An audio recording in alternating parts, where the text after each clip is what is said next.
Hoje, a gente vai mergulhar numa crise global que começou num lugar bem específico, uma passagem marítima estreita, mas que agora está abalando as estruturas da economia mundial.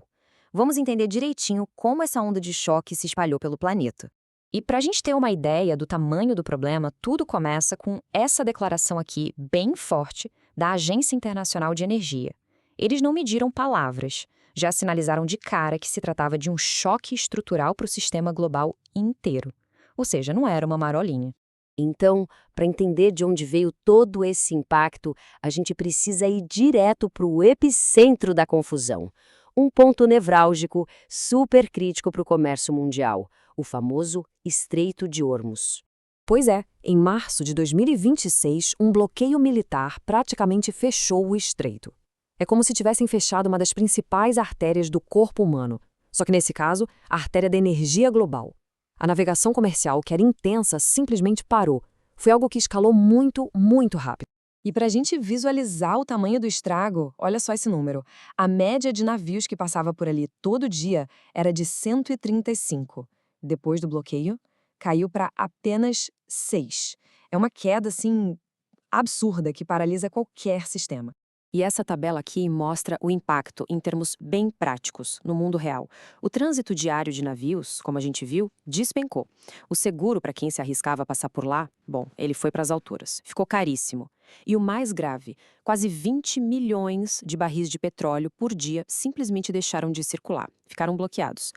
E claro, com tanto petróleo parado, o primeiro efeito, a primeira grande onda desse choque, foi direto onde mais dói, nos mercados de energia. O impacto nos preços foi imediato. O resultado foi esse que a gente vê no gráfico. O preço do barril de petróleo do tipo Brent, que é referência para todo mundo, simplesmente disparou. Saiu de uns $70 para mais de 110, um aumento de mais de 60%. E o detalhe, isso em um único mês. Foi simplesmente o maior salto mensal já registrado na história. Um verdadeiro choque. Bom, e essa onda de choque na energia não parou por aí, claro. Ela gerou uma segunda onda que se espalhou com muita força pelos mercados financeiros do mundo todo. O sentimento que tomou conta foi de medo e principalmente de muita incerteza. E aí o que a gente vê é um efeito dominó. De Tóquio a Frankfurt, as bolsas de valores despencaram. O índice Nikkei do Japão, por exemplo, teve o seu pior mês desde a grande crise financeira lá de 2008. É um baque muito significativo. O Japão, aliás, foi um caso emblemático. Por ser uma economia que depende demais da importação de energia, o golpe foi fortíssimo. O resultado foi o que o mercado chama de triple sell-off. Os investidores saíram vendendo tudo: ações, títulos do governo e até a moeda do país, o iene.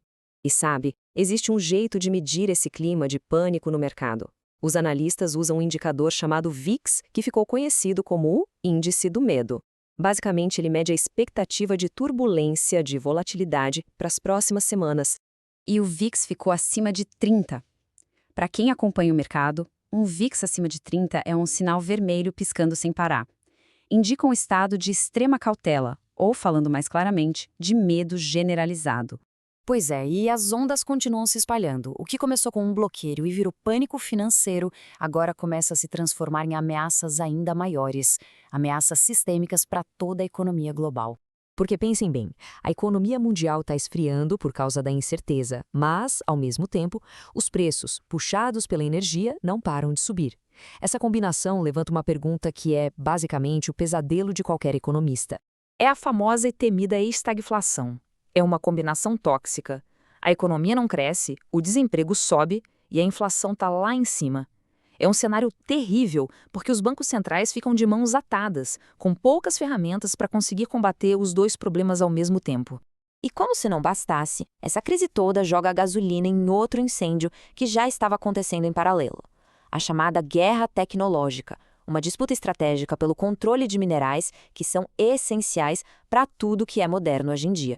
O que a gente vê aqui é um verdadeiro cabo de guerra entre as duas maiores potências. De um lado, os Estados Unidos com o Project Vault, uma iniciativa bilionária para criar reservas de minerais como o galho e cobalto e diminuir a dependência da China.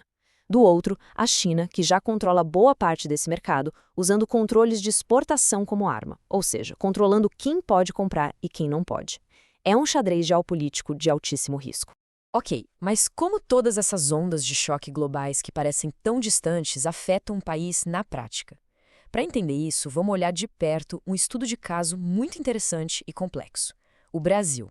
O Brasil vive uma situação que é uma verdadeira faca de dois gumes. Por um lado, como um grande exportador de petróleo, o país ganha rios de dinheiro com o preço nas alturas lá fora.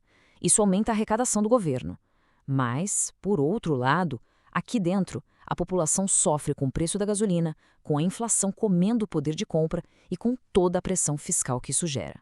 E essa situação toda acaba gerando um monte de pressões internas.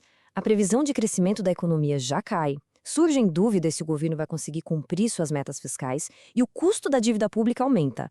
Some tudo isso a uma polarização política que já estava altíssima e temos um cenário muito volátil bem às vésperas de uma eleição presidencial.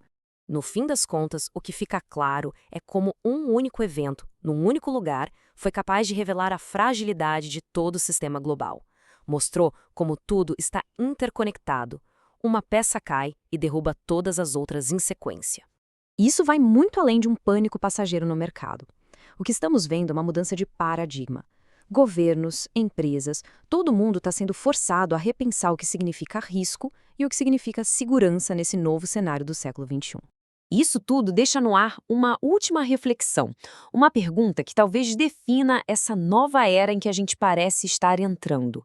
No mundo de incertezas constantes, será que ter o controle das cadeias de suprimentos se tornou mais vital do que simplesmente ter um balanço financeiro positivo?